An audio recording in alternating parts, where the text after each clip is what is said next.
Power is essential for success in the accumulation of money. Without power, no plan, no matter how brilliant, can ever be brought to life. What is power? In the context of success, power is organized and intelligently directed knowledge. It is not raw strength or control over others. It is not noise, and it is not bluff. Power is coordinated effort. It is the ability to transform desire into reality. Let's be clear. Power is required not only to acquire wealth, but also to keep it. That's why so many people gain riches temporarily, only to lose them, because they lack the foundation of true power. Now, how does one acquire this power? Napoleon Hill tells us there are three primary sources of knowledge, each of which can be transformed into usable power. First, infinite intelligence.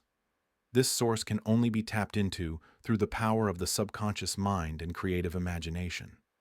When properly used, this source has the potential to inspire, guide, and uplift. It is the spiritual connection to something far greater than yourself.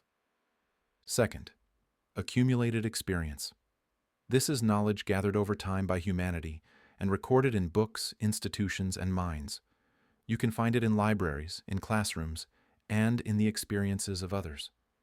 When you learn from history, mentors, or established principles, you're drawing from this well of experience.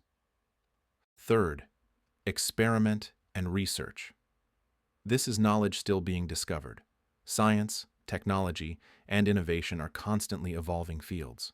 The creative imagination is a key here too, because what doesn't yet exist must often be envisioned before it is tested. But knowledge alone is not power. It becomes power only when it is organized into definite plans and acted upon with persistence. This is where the mastermind principle enters.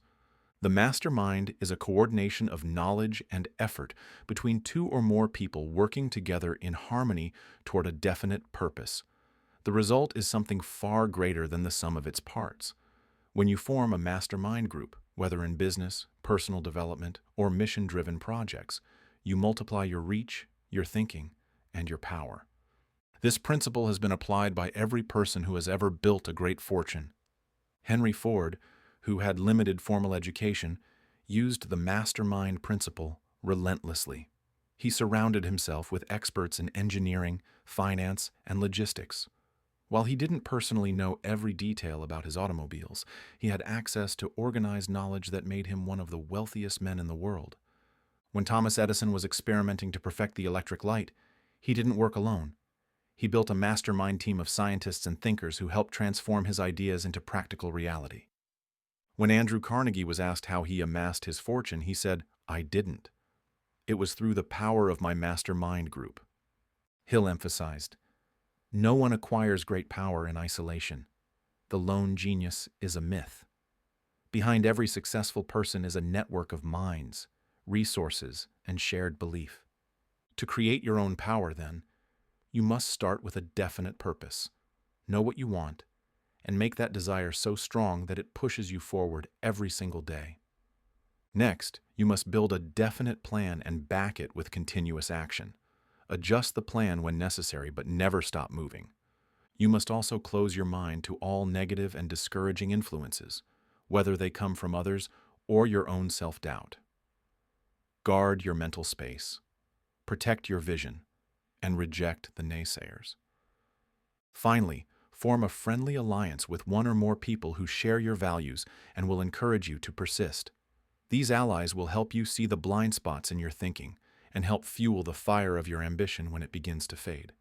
With these 4 simple steps, you begin to harness real power.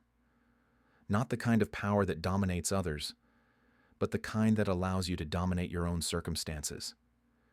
You begin to tap into the forces that shape destinies. This is the essence of the 9th step to riches, the power of the mastermind. You don't need to be a genius. You don't need to have a degree. You don't need to be born into wealth or privilege. But you do need to gather knowledge. Organize that knowledge, create a plan, and align yourself with people who are working toward a common goal.